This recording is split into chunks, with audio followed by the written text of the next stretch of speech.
meteorologist Chase Jones.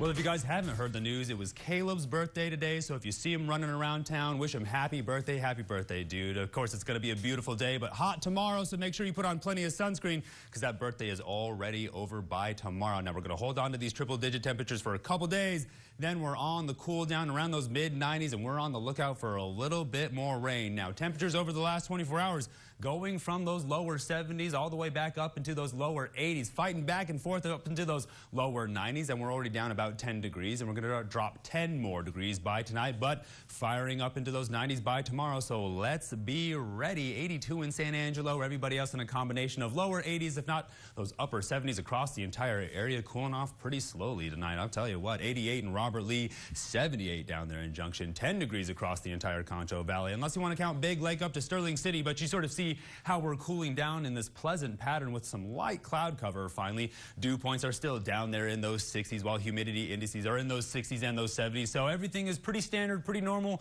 pretty average for this time of the year, but you see that daytime heating a little bit cooler. No one's going to disagree with that.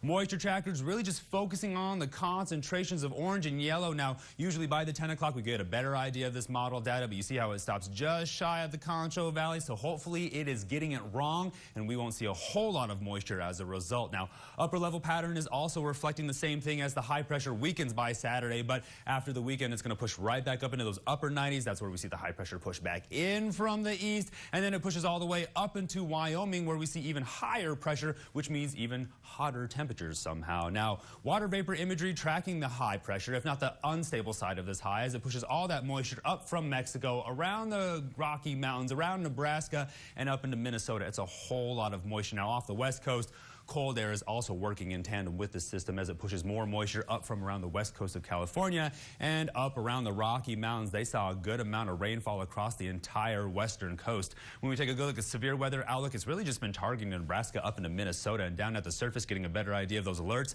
This system has just moving slowly across the entire Midwest all day, if not the past couple days, while around the Gulf Coast, keeping our eye on the next round of moisture that could make its way around the Panhandle and move up towards the Midwest. When we take you down to sort of the Concho Valley, I'm tracking the rain that's going around us right now. As we turn on the radar, still tracking it around Midland. I'm going to be on the lookout for any overnight rain shower activity, but by tomorrow afternoon, we could see a fair amount make its way in by about 7 or 8 o'clock. Hopefully it's not early. Then as we make our way closer towards that weekend, of course, going to keep our eye on some drier conditions, but hopefully a little bit more moisture makes its way in light waves. But once we get closer towards the end of July, going to be pushing right back up into those upper 90s, so we're still practicing a lot of hot weather safety. You sort of see that on-off cloud cover. Now, it's pretty predictable, so it's trying to force us into that pattern, but we'll see if any rain doesn't show up as a result. Just be ready for it. So tonight, dropping back about 10 more degrees into those lower 70s. On the lookout for some light rain. Then tomorrow, good run at those triple digits, so we're drinking lots of water, taking plenty of breaks and staying in those shady spots, because tell you what, it's going to be pretty hot out there. As we get closer towards the weekend, we're on the countdown,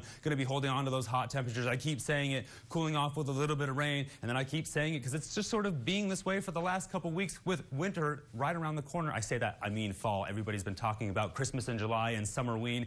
Everybody keeps talking about the holidays, but I'm really just sort of tracking those fall conditions as those days are getting shorter. But take a good look. Still well below those triple digits while we'll hold on to those lower 70s overnight. Stay tuned. We'll break. You're watching KSAN News at 10.